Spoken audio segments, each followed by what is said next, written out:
Un scoop, comme le variant Omicron ne tue personne et que 90% de la population est vaccinée, le président Macron va annoncer d'ici mars la fin du bracelet électronique sanitaire, la fin du passeport sanitaire. En tout cas, c'est les bruits qui courent depuis les amis très bas placés que j'ai à l'Élysée. Maintenant, on ne sait pas ce qui va se passer. D'un point de vue anarchiste, c'est plutôt pas mal si Macron devait être réélu dans un fauteuil, parce que c'est le but de l'opération, naturellement, un mois avant le vote, d'annoncer la fin des bracelets électroniques. C'est, d'un point de vue anarchiste, je disais, c'est plutôt une bonne chose, puisque l'inflation, elle, ne va pas disparaître. Inflation des prix, inflation des dettes, inflation des taxes, inflation des lois, inflation de la répression, qui va devenir une répression environnementale. Ça, je vous l'ai annoncé, le bracelet électronique environnemental sera mis en place dès après les élections législatives du mois de mai-juin. Donc nous allons aller vers plus de répression, et donc ce sera l'occasion pour les Français de descendre dans la rue, cette fois-ci, gilets jaunes puissance 1000, donc ça va plutôt dans le bon sens. Bon, je ferme la parenthèse, ce n'est pas le sujet du jour. Le sujet du jour, c'est l'ensauvagement croissant de nos sociétés, l'ensauvagement de la planète des singes. Face à cet ensauvagement, la solution, il y en a deux. Primo, faire payer des amendes, mais ça, c'est pas très efficace, puisque c'est surtout la classe moyenne qui est sensible au fait de payer des amendes. Les gens qui sont au RSA, les Black Blocs au RSA, on n'a rien à cirer de payer des amendes, ou les migrants ou autres personnes de qualité. Et puis il y a aussi la prison. Et la prison, c'est plutôt l'école du crime. Alors le contraste se fait avec des pays comme le Japon, où la prison semble beaucoup plus efficace. C'est le sujet du jour, c'est parti.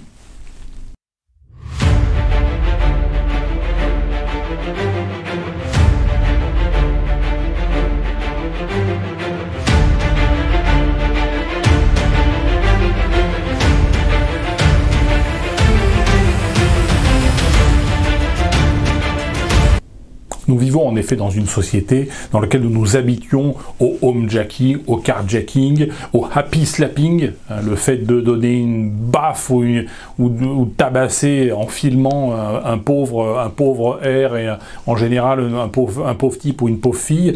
Naturellement c'est un délit, c'est absolument odieux et épouvantable, mais ce sont des choses qui se développent. Je parle même pas de la consommation de drogue, et notamment de la consommation de crack, qui se développe à très grande vitesse et qui conduit effectivement à un ensauvagement généralisé de la société. Pour aborder ce sujet politique, comme tous les sujets politiques, il faut le traiter sur les 4 dimensions: la dimension philosophique, la dimension économique, la dimension anthropologique et la dimension historique. Sur le plan de la dimension historique, quand on compare ce qui se fait en Europe et ce qui se fait notamment dans les pays d'Extrême-Orient comme le Japon, la Corée du Sud, Taïwan, je rajouterai aussi Hong Kong ou Singapour, donc les pays asiatiques, on va dire démocratiques et comparables aux pays européens, historiquement, il n'y a pas plus de délinquance ou de criminalité en Europe ou dans les pays d'Extrême-Orient. Historiquement, les pays d'Extrême-Orient ont connu aussi, comme en Europe, des périodes de guerre et des périodes de dictature. Et ils connaissent aussi des mafias, les triades chinoises, les yakuza japonais. Donc, on va dire que sur le plan historique, le traitement également, à l'époque de l'époque féodale à aujourd'hui, le traitement de la délinquance n'est fondamentalement pas très différent. Sur le plan économique, on peut dire que les économies européennes, ouest-européennes et d'Extrême-Orient que j'ai citées, Corée du Sud, Japon, sont assez comparables. Naturellement, on peut dire que dans un certain nombre de pays, pays d'Amérique centrale, ou des pays d'Afrique, ou des pays plus en développement, où l'économie est, on va dire, une structure très différente, avec une importante économie parallèle, une importante économie liée au trafic de drogue, et à la production de drogue et à l'exportation, etc., fait qu'effectivement il peut y avoir une violence liée à un système économique différent. Quand on compare l'Europe et l'Extrême-Orient, économiquement, il n'y a pas de très grande différence. Sur la question anthropologique, là on touche à un sujet plus sensible, parce qu'on touche au sujet des races humaines. Les races humaines existent, mais sans tomber, bien sûr, dans le racisme. Le racisme, c'est la croyance en l'idéologie selon laquelle il existe une hiérarchie entre les races humaines. Donc je rentre pas dans ce cas de figure, en ce sens où je ne dis pas que telle race est supérieure à une autre. Mais il faut tenir compte de la réalité anthropologique. Nous avons une part en nous, une part d'inné et une part d'acquis. nous avons bien sûr une part d'acquis. David Douillet est devenu champion international de judo, et pourtant il n'est pas japonais. Et il sera jamais japonais, parce que fondamentalement, effectivement, pour être un Asiatique, ou pour être un Européen, ou pour être un Africain, ou pour être un Papou, ou pour être un Indien d'Amazonie, ou pour être un Inuit sur sa banquise, il faut des milliers d'années d'évolution, et donc là il y a une part d'inné qui est extrêmement importante. Quand un Européen se rend en Alaska, c'est pour aller pomper du pétrole. C'est pas pour vivre comme le font les Inuits. Lorsqu'il va en Afrique, au Mali ou au Niger, c'est pour exploiter de l'uranium. C'est pas pour vivre à l'africaine. Il ne le peut pas sur le plan, encore une fois, sur le plan physique, mais surtout sur le plan psychologique. Sa vision du monde n'est pas la même. Et de même, lorsque l'on prend un papou et qu'on lui enlève son étui pénien pour lui donner un slip et on lui apprend à parler anglais, le pauvre papou, il est malheureux et il finit alcoolique. Et c'est comme ça que les aborigènes et les papous sont malheureusement tous alcooliques. On est extrêmement cruel avec ces populations en voulant les occidentaliser. Donc il faut tenir compte bien sûr de la réalité anthropologique. On a une part d'acquis, c'est vrai. Moi je peux demain mettre un boubou et aller sous un arbre à palabres au Sénégal. Ça fera pas de moi, ça fera moi un type qui est déguisé en africain, mais ça fera fondamentalement pas de moi un africain, bien évidemment. Donc il faut tenir compte de la part d'acquis, mais aussi de la part d'inné. Voilà. Donc il faut tenir compte de la question anthropologique. Et c'est vrai que lorsque l'on compare les comportements des Asiatiques en Europe et en Asie, des Européens en Europe et aussi l'extrême minorité d'Européens qui vivent au Japon, qui vivent en Asie, ou quand on regarde les Européens ou les Asiatiques qui vivent, notamment les pays comme les États-Unis, le Canada, où tout le monde est pratiquement immigré, à part les quelques pauvres Amérindiens au milieu de cette population d'immigrés à 100%, eh bien on se rend compte effectivement que ces populations asiatiques ou européennes ne sont pas génératrices d'un grand nombre de délits ou de crimes. Statistiquement, la grande quantité de crimes et délits est commis par des populations autres que ces populations ariennes ou que ces populations asiatiques, que ce soit encore une fois en Europe, que ce soit en Asie ou que ce soit aux États-Unis ou au Canada. Donc que l'on soit dans une majorité asiatique, une minorité d'asiatiques, une majorité d'ariens, une minorité d'ariens, dans tous les cas de figure, le comportement est assez comparable. On ne peut pas en dire autant effectivement, certaines races qui ont un comportement effectivement différent. Il ne s'agit pas d'hiérarchiser, mais il s'agit de dire que ce qui est choquant pour nous n'est pas forcément pour eux, et ce qui est choquant pour eux n'est pas forcément pour nous.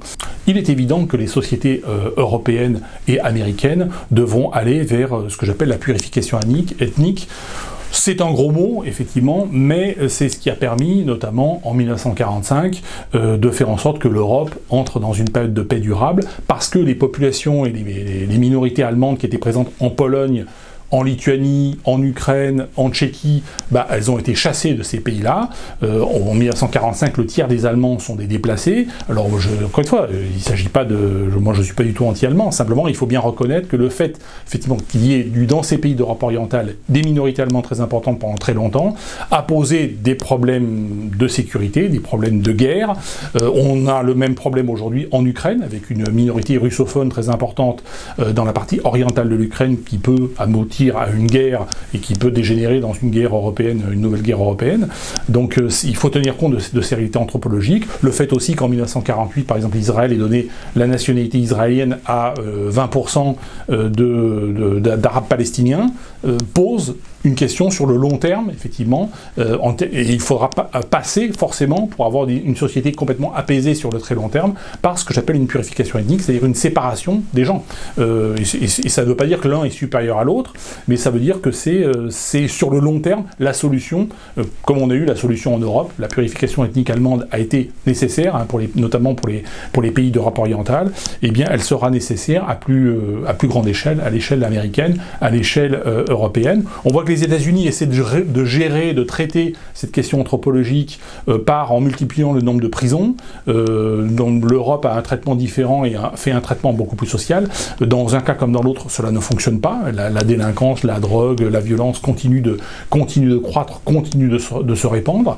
Donc c'est un constat d'échec, avec des moyens aujourd'hui qui sont considérables. Lorsque les moyens économiques vont se faire plus rares en ce qui concerne les moyens étatiques, parce que l'État sera en faillite à un moment donné, qu'on ne pourra plus mener ces politiques luxueuses, sociales en Europe et répressives, et qu'on multiplication de construction de prisons et de procès très coûteux aux États-Unis, eh bien il faudra passer à des solutions de séparation, ce qu'on appelle effectivement la purification ethnique. Purification ethnique, ça ne veut pas forcément dire la guerre, ça ne veut pas forcément dire génocide, ça ne veut pas forcément dire des choses horribles. En 1940, 1939, 1945, en Europe, ça a été tout à fait horrible, mais on n'aura pas forcément ce type de solution. Alors, quatrième dimension pour traiter cette question de l'ensauvagement, la question philosophique. Donc l'idéal, c'est naturellement respecter l'éthique de la liberté, qui dit fais ce que tu veux, à condition de ne jamais porter matériellement et volontairement préjudice à autrui, ce qui suppose et ce qui implique et ce qui entraîne liberté d'expression sans limite, puisque liberté d'expression c'est pas matériel, et liberté de se défendre en flagrant délit, sans limite, puisque en flagrant délit, bien, je suis le seul juge pour savoir comment réagir face à un vol, face à une agression. Je peux considérer que le vol ou le cambriolage n'est pas quelque chose d'important, je peux considérer au contraire que c'est absolument très important, et abattre mon agresseur ou abattre mon cambrioleur, voilà, en flagrant délit. Le respect de l'éthique permet d'atteindre ce qu'on appelle le saint graal de la politique, c'est-à-dire à la fois d'avoir plus de liberté, le maximum de liberté possible, et le maximum de sécurité. Parce que dans un système étatique, soit on a beaucoup de liberté, mais on n'a pas de sécurité, soit on a beaucoup de sécurité, et c'est la tyrannie, et on n'a aucune liberté.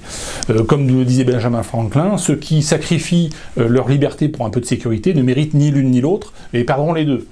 Voilà. Donc pour atteindre effectivement le saint graal de la politique, il faut respecter l'éthique de la liberté.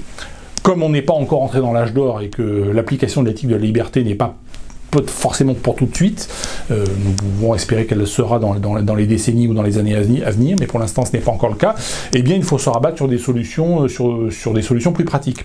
L'une des solutions qui est pratiquée en Asie, c'est les punitions corporelles, notamment dans des pays comme Singapour, où on utilise effectivement la flagellation, pour les petits délits, ou pour les délits, eh bien on va condamner la personne à quelques coups de fouet, quelques coups de trique, quelques coups de schlag, ce qui a le mérite d'être extrêmement pédagogique et surtout qui est efficace, c'est extrêmement dissuasif, plutôt que de condamner, comme on le fait en Europe, à des amendes qui ne seront jamais payées, ou à de la prison avec sursis, ou avec de la prison ferme, mais les personnes, notamment en France, quand vous êtes condamné à moins de 3 ans de prison, la prison ferme, vous n'y allez pas, parce que les prisons sont pleines, donc vous vous présentez au guichet avec votre prison ferme, on vous met un coup de tampon, et puis vous ressortez aussi sec, à moins de 3 ans de prison, vous n'y allez pas. Sauf dans des cas particuliers où vous êtes particulièrement dangereux pour vous-même ou pour les autres, mais sinon, globalement, vous n'y allez pas. Donc tout cela n'est pas dissuasif. La punition corporelle, c'est quelque chose de dissuasif. Autre forme de dissuasion, de punition corporelle très dissuasive, c'est ce que pratique un pays comme le Japon, où la condamnation à la prison, ce n'est pas simplement une privation de liberté, mais c'est aussi une façon de discipliner, on va dire que c'est un centre d'apprentissage ou de discipline du condamné. C'est-à-dire qu'on va lui demander au condamné à rester assis pendant 8 heures par jour, soit en tailleur, soit sur les genoux. Il peut écrire, ou il peut méditer, ou il peut faire ce qu'il veut, regarder le plafond, mais en tout état de cause où il peut lire, mais il ne peut pas bouger de sa position, il doit nettoyer parfaitement sa cellule, il doit prendre 1 minute pour se doucher. 1 minute, c'est pas 1 minute et 10 secondes, c'est 1 minute 00 avec un chronomètre. Il passe 5 minutes pour manger, 5 minutes, on n'est pas à l'hôtel, hein, c'est pas 5 minutes et 10 secondes, c'est 5 minutes avec un chronomètre. Et s'il ne respecte pas ces règles, c'est-à-dire d'une extrême discipline, eh bien il a droit au mitard. Le mitard, c'est bien sûr, c'est la même chose en puissance 10. Et ce qui ne fait que rajouter du temps de détention. Donc la prison, elle a dans beaucoup de pays asiatiques un caractère, encore une fois, pédagogique, un caractère de formation, un caractère de discipline qui vient, où l'État finalement vient se substituer aux parents qui ont été visiblement des déficients pour ces personnes, ou aux personnes qui ont peut-être des problèmes psychiatriques importants, mais encore une fois, on leur apprend la discipline. Et c'est vrai que lorsque les gens sortent de prison, même s'ils font 2-3 mois de prison, on dirait, essayez de rester une journée comme ça, 8 heures par jour, assis en tailleur ou assis sur les genoux à lire ou à écrire, vous allez voir ce que c'est. Je pense qu'effectivement, cette approche est dure, mais cette approche est nécessaire pour un certain nombre de personnes qui sont particulièrement disciplinées. Le jour où elles sortent de prison, il est bien évident que ces personnes, elles n'ont certainement pas envie d'y retourner. Elles savent très bien que si elles y retournent, même pour un temps qui peut être court, qui peut être de 3 mois, c'est tellement dur qu'elles vont tout faire pour justement se comporter le plus correctement possible, à moins effectivement d'être complètement dingue et d'être complètement folle. Mais en général, effectivement, ce type de prison, répression, qui relève de la punition corporelle et pas seulement de la privation de liberté, me semble beaucoup plus efficace que ce que nous connaissons aujourd'hui dans la sphère occidentale, que ce soit en Amérique du Nord et aux États-Unis, ou que ce soit dans les pays européens, où la délinquance et la criminalité continuent de se développer de façon crescendo, même si les statistiques gouvernementales en général essaient de minimiser le phénomène. C'est en fait l'ensauvagement de la planète des singes. Oui, il existe et il se poursuit, et malheureusement, il n'est pas prêt de s'arrêter. Voilà ce qu'on pouvait dire sur ce sujet. Je vous invite à proposer aussi d'autres sujets si vous en avez. Ce sujet a été demandé depuis un certain nombre de temps par des internautes sur la boîte mail aubenas@sfr.fr. Voilà, merci à toutes et à tous et je vous dis à bientôt.